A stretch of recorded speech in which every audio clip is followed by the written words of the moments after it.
Hello and welcome to The Insecure Chef. I'm here with my lovely wife Regina, and in this incredibly heat wave insanity that's going on, it's 98 degrees outside with a heat index of 103. So I decided I'm going to bake with a hot oven. Makes sense, right? Of course. Anyway, it's nice and cool in here and I'm not going anywhere else. So today we're going to do a little dessert. We're going to be doing blueberry shortbread squares, bars, strips, depends on how you want to cut them. But they are blueberry shortbread. So we're going to be doing that today. It's a relatively quick recipe. If you look down here, I've got my ingredients weighed out. We're going to have 6.5 ounces of all-purpose flour, a half a cup of white sugar. We're going to be using some baking powder, salt, an egg, a little ice water, blueberries, and then the secret ingredient here, Chinese 5-spice. Now you'll say, okay, take care, chef. I don't have it. I don't know what it is. I'm not buying it. Fine, you can do that. You can also just use a mixture of cinnamon and nutmeg. However, this is not particularly expensive. It's available in every big grocery store in the country. And the flavor that it will impart in this dessert is unbelievable. Is that correct, babe? Yep, tell them the secret ingredient. I believe I just told him, Chinese 5-spice. Yeah, anise. Well, that's what's in it, yes. Yeah, Okay, what she's talking about is the ingredients of Chinese 5-spice is anise, star anise, Yeah, cloves, cinnamon, nutmeg. That's what gives it the flavor. Yeah, unbelievable. And it's not licoricely flavored. Okay, there's very little that's going to go in here, but I really recommend you try it. But by all means, if you'd rather not, just use yourself a mixture of cinnamon and nutmeg, similar to what you might use in French toast, and it'll be delicious. But I really recommend trying this. Okay, so really what we're going to be doing is we're going to be mixing and cutting in a butter, and everybody's familiar with that. I'm going to use a pastry brush. It's not a pastry brush. A pastry cutter, okay, today. But by all means, if you have a food processor, you can do that as well. If you're not familiar with the cutting in process, you're taking very cold butter that have already been cut up in small pieces, mix it in there with the flour and just go to town until you get a very crumbly mixture. It takes a little time. It'll probably take me anywhere from 5 to 7 minutes, which you won't have to watch, but let's get started. So the first thing that's going in is the flour. Okay, that's 6.5 ounces of all-purpose flour. Make sure you weigh it. A lot of people, pack it in there into a cup. Not a good idea. Flour, you really should be fluffy. So unless you have a very good measuring cup, I would do this with a scale 6.5 ounces. Okay, the next thing I'm going to be adding is a half a cup of white sugar. There we go, half a cup of white sugar. And then I'm going to be putting in a quarter of a teaspoon of baking powder, not baking soda, baking powder, quarter of a teaspoon. Next, that goes in behind that will be a half a teaspoon of salt. This is just basic tablespoon salt. So half a teaspoon's going in there.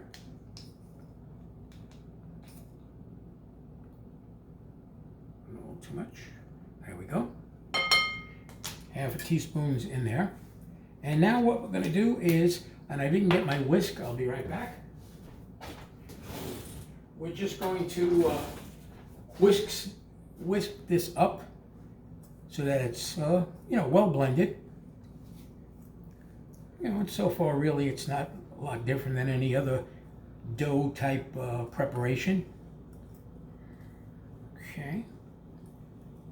I like to give it a good mix, but I'm a little obsessive about that, so if you'll just live with my obsession for about 10 more seconds, we can move on. Okay, now let me get my butter out of the refrigerator. This is This is one whole stick of butter that I had pre-cut into small pieces and then stuck in the freezer for about 15 minutes. All right? We're going to take that and we're going to dump it into the flour mixture. You'll hear they're quite hard. And you really don't want to freeze them, because then it's going to take you twice as long to cut these pieces into the flour. So you just want them very cold. Okay, and here comes the manual labor. All right. So this is the process of cutting the butter in. Initially, you know, you're going to have to scrape it off the pastry cutter. Okay.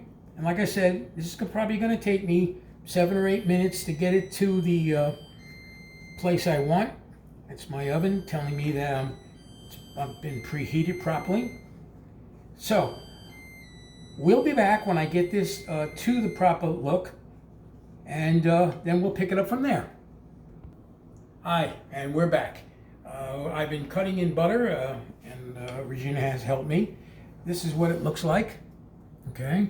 You'll see the pieces of butter now are essentially pea-sized, roughly. I mean, this is not an exact science, but you'll see that's what it is, okay? And the next step now is we're going to be adding 1 egg yolk, just the yolk. I'm going to put that in there, all right? And we're going to mix that right in as well.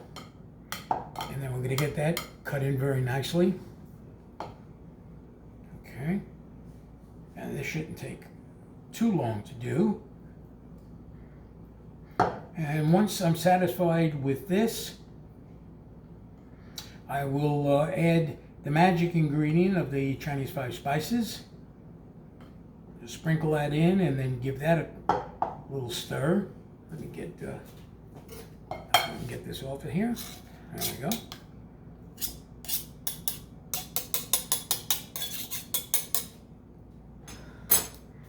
I'm just going to continue this for a little bit.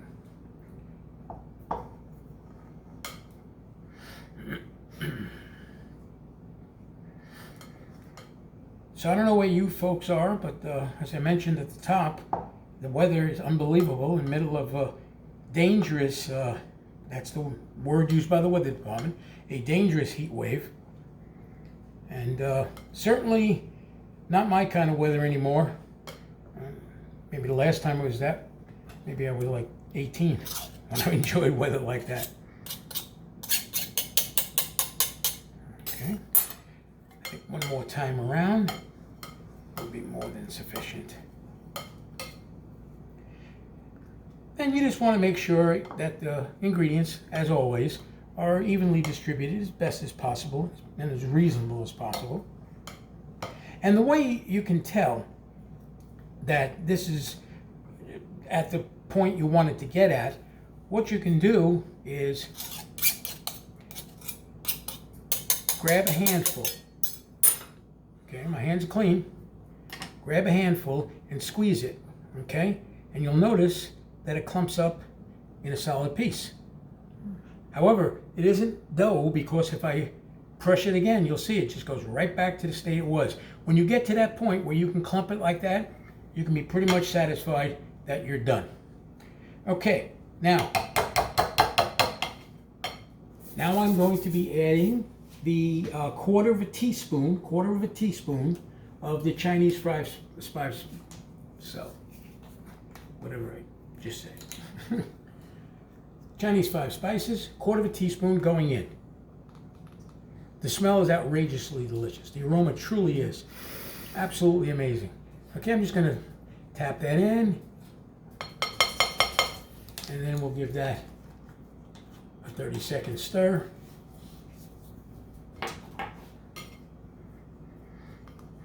And again, believe me, you can do this with cinnamon and nutmeg, and it'll be delicious.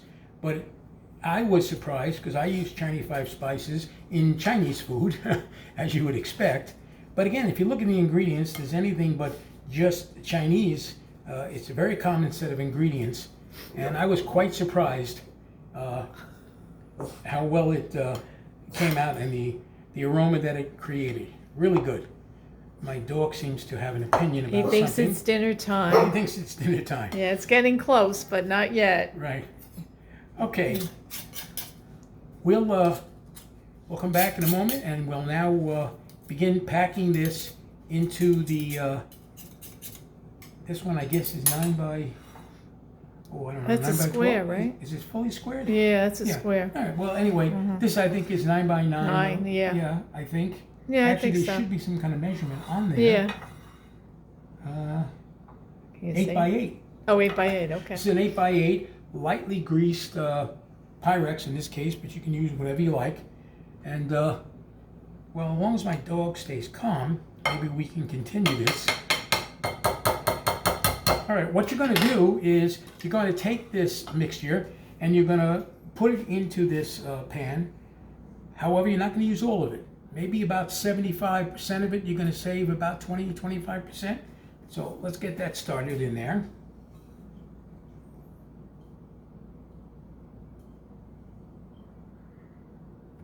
Okay. Again, this is always the tricky part, me trying to figure out how much I've saved. Well, it might I got more, right? maybe a little bit more. Okay. And what we're going to do now is we're going to kind of do a quick spread like that, and then with the back of a spoon, we're going to begin to pat it down. And you can watch that process here. I'm going to give it a good pat. Definitely give it, push it down. You're basically doing concrete work here. Okay. Get those edges all the way around, like that.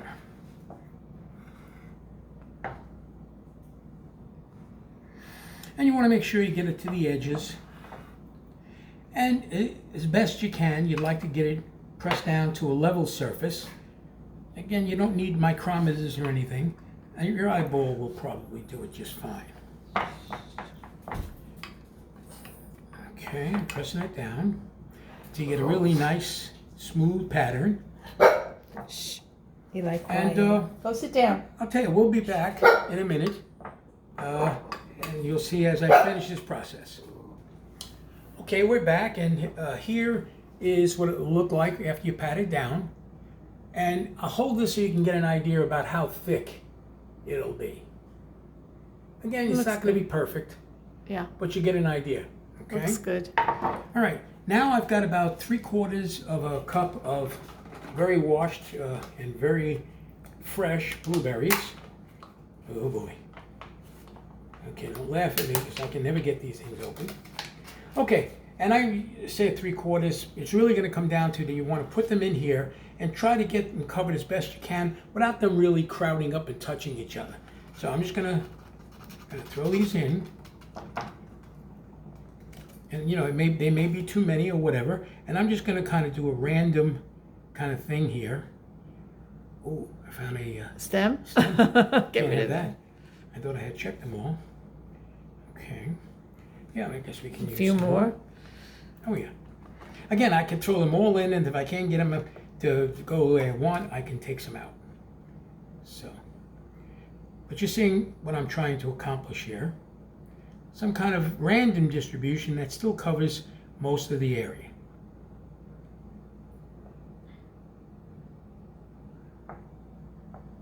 I think we can sneak some more in. What do you think? Yeah, maybe a few more.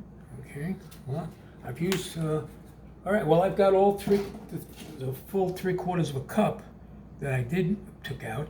Again, you decide how you want it, but don't crowd them in so that much that they're on top of each other. Okay, like that's a little tight area there. Move that around a little bit.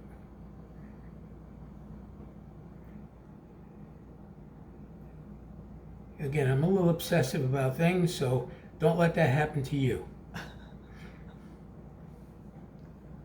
Okay. What do you think, babe? Looks good to me. You'll always say that, though. No, Just I to mean, get me to stop doing things. She'll always say that, no matter what I say. Oh, it looks fine. Because she knows that if I don't get a positive reaction, Maybe one down there. And Oh. that'll be it. one down here. Yeah, that's it. Okay. I think you're good. How about one more with that? Okay. I could eat those. Right, delicious. Okay. Now we final step is we save the extra topping, which we're obviously going to sprinkle on top of here. So here we go. And again, you want to try to, get it as uniform as you can.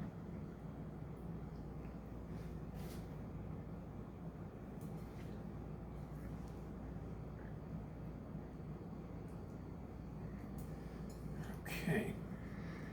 And now you're going to pat this down, but not as hard as you did with the bottom dough, because you don't want to crush the strawberries. The blueberries. Are these strawberries? No, they're blue. I was going to say, there's something wrong with these strawberries. Okay, now you can move them around. And you'll probably do a better job than I am. But I'll tell you, I don't think it's going to make a lot of difference, because these are outrageously delicious. They taste good. I don't think anybody's going to complain whether it got an even distribution or not.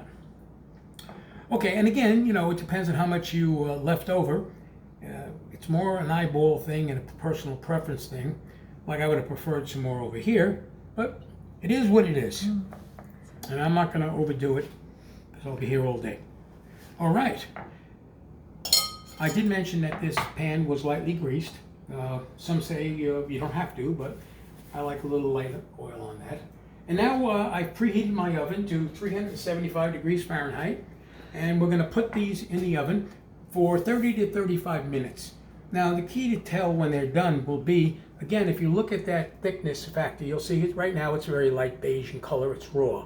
You'll see when you get to approach that 30-minute mark, that will get golden brown. So that's one of the best ways to tell. When you see that golden brown and you pick up coloring across the top, again, these are not going to get very dark.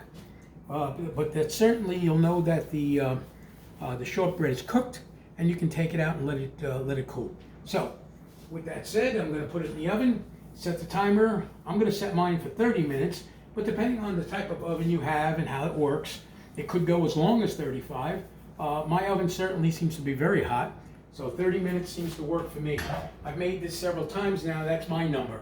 I suggest you start with 30 minutes, but you can always leave it in. Just, you don't want to burn the bottom, obviously. All right, I'm going to put that in there. I got it on the middle rack. All right, I'm going to set the timer for 30 minutes.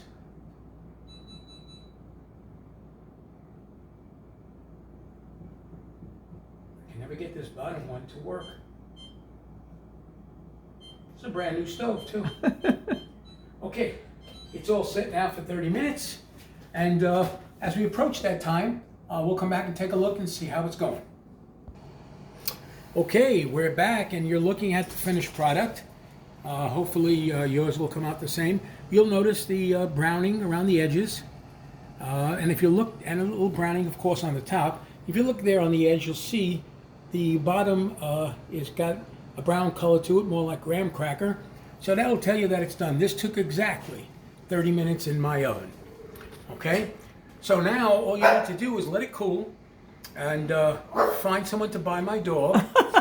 He has to go out now. He ate, but he has to go out. He has to go out now. Anyway, bottom line is we're done. All you have to do now is cut it up into the sizes you like.